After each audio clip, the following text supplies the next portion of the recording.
हरे कृष्ण, राधे राधे। द्वादश स्कंद, नवाध्याय। मार्कंडे जी का माया दर्शन।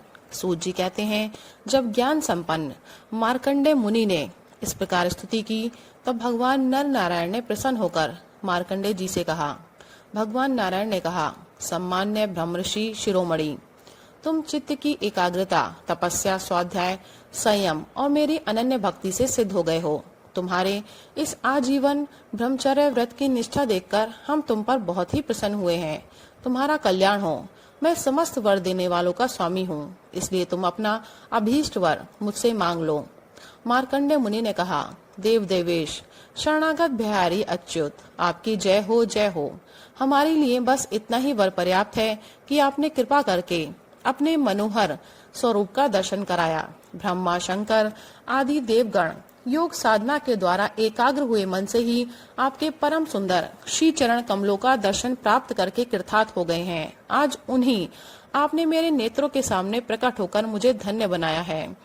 पवित्र कीर्ति, महानुभावों, शिरोमणि, कमल नयन, फिर भी आपकी आज्ञा के अनुसार मैं आपसे वर मांगता हूँ।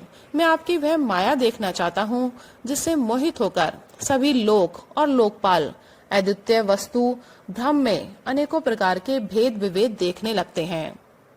सूत जी कहते हैं, शौनक जी, जब इस प्रकार मार्कंडे मुनि ने भगवान नर नारायण की इच्छा अनुसार स्तुति पूजा कर ली एवं वरदान मांग लिया, तब उन्होंने मुस्कुराते हुए कहा, ठीक है, ऐसा ही होगा।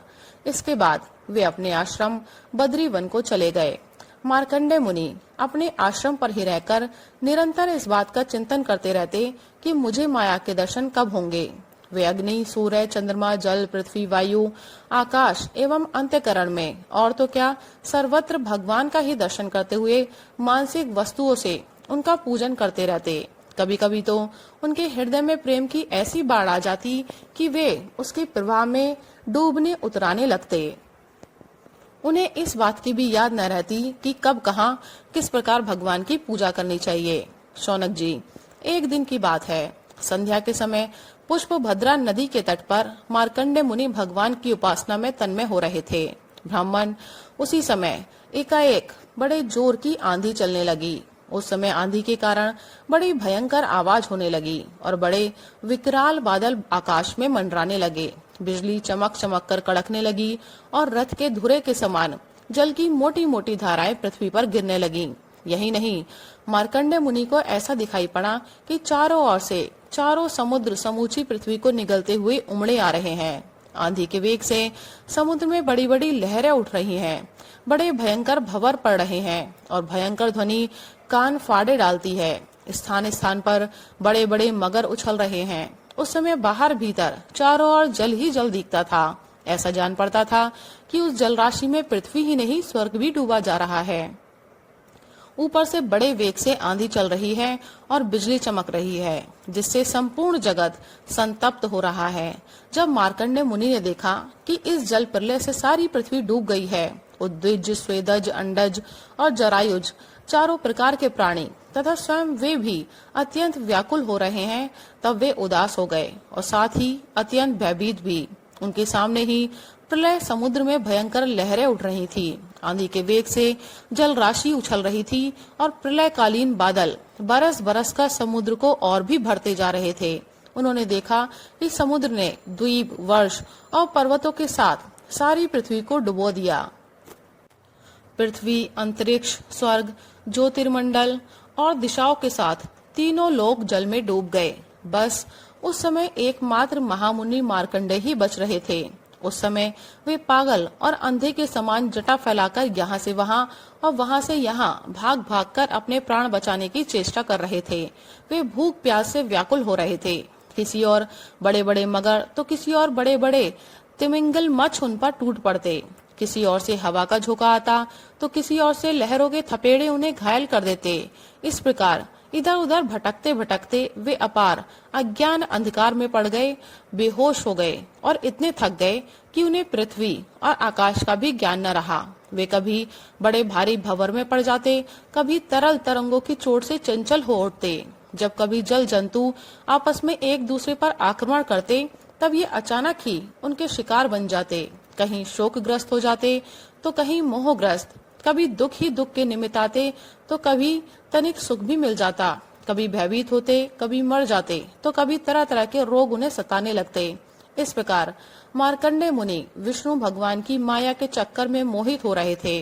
उस प्रलय काल के समुद्र में भटकते भटकते उन्हें सैकड़ों हजारों ही नहीं लाखों करोड़ों वर्ष बीत गए। शौनक जी, मार्कंडेय मुनि इस प्रकार प्रलय के जल में बहुत समय तक भटकते रहे। एक बार उन्होंने पृथ्वी के एक टीले पर एक छोटा सा बरगद का पेड़ देखा। उसमें हरे हरे पत्ते और लाल लाल फल शोभायमान हो रहे थे। बरगद के पेड़ में ईशान कोण पर एक डाल थी। उसमें एक पत्तों का दोना सा बन गया था। उसी पर एक बड़ा ही सुंदर नन्हा सा शिशु लेट रहा था।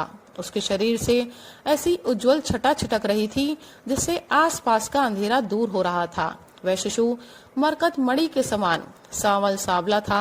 मुखमंडल पर सारा सौंदर्य फूट पड़ता था। गर्दन शंख के समान उतार चढ़ाव वाली थी। छाती चौड़ी थी। तोते की चोंच के समान सुंदर नासिका और भौएं बड़ी मनोहर थी।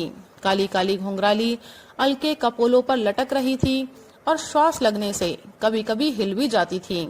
शंख के समान घुमावदार कानों में अनार के लाल लाल फूल शोभायमान हो रहे थे।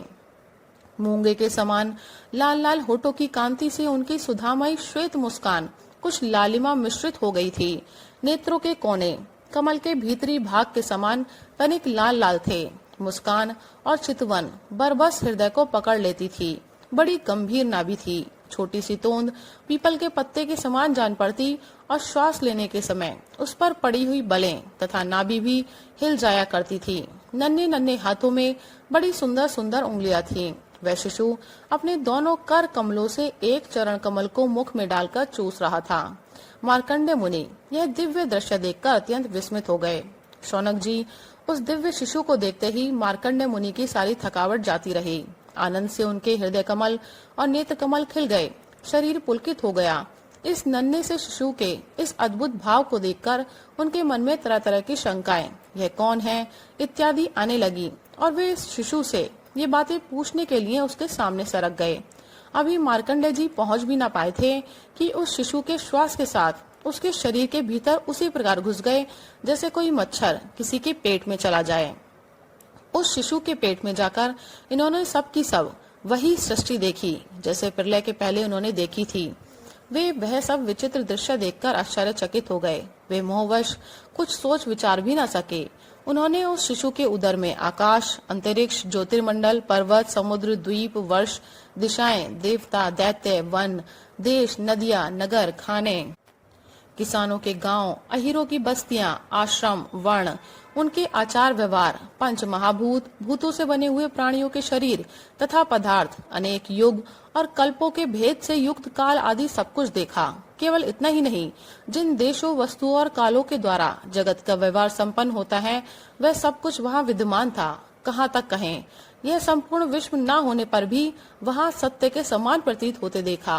हिमालय पर्वत, वही पुष्प भद्रा नदी, उसके तट पर अपना आश्रम और वहाँ रहने वाले ऋषियों को भी मार्कंडेय जी ने प्रत्यक्ष ही देखा। इस प्रकार संपूर्ण विश्व को देखते देखते ही वे उस दिव्य शिशु के श्वास के द्वारा ही बाहर आ गए और फिर प्रलयकालीन समुद्र में गिर पड़े।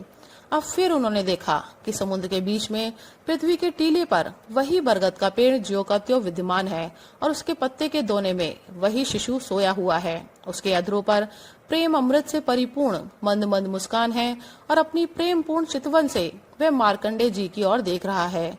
अब मार्कंडेय मुनि इंद्रियातीत भगवान को जो शिशु के रूप में क्रीड़ा कर रहे थे और नेत्रों के मार्ग से पहले ही हृदय में विराजमान हो चुके थे, आलिंगन करने के लिए बड़े श्रम और कठिनाई से आगे बढ़े। परंतु शौनक जी, भगवान केवल योगियों के ही नहीं, स्वयं योग के भी स्वामी और सबके हृदय में छिपे रहने वाले हैं। अभी मार्कंडेय मुनि उनके पास पहुंच भी ना पाए थे कि वे तुरंत अंतर्धान हो गए। ठीक वैसे ही जैसे अभागे और असमर्थ पुरुषों के परिश्रम का पता नहीं चलता और वे फल दिए बिना ही क्या हो गया। शौनक जी, उस शिशु के अंतर्धान होते ही वह बरगद का वृक्ष तथा प्रलयकालीन दृश्य एवं जल भी तत्काल लीन हो गया और मार्कंडेय मुनि ने देखा कि मैं तो पहले के समान ही अपने आश्रम में बैठा हुआ हूँ। राधे राधे, हरे कृष्ण।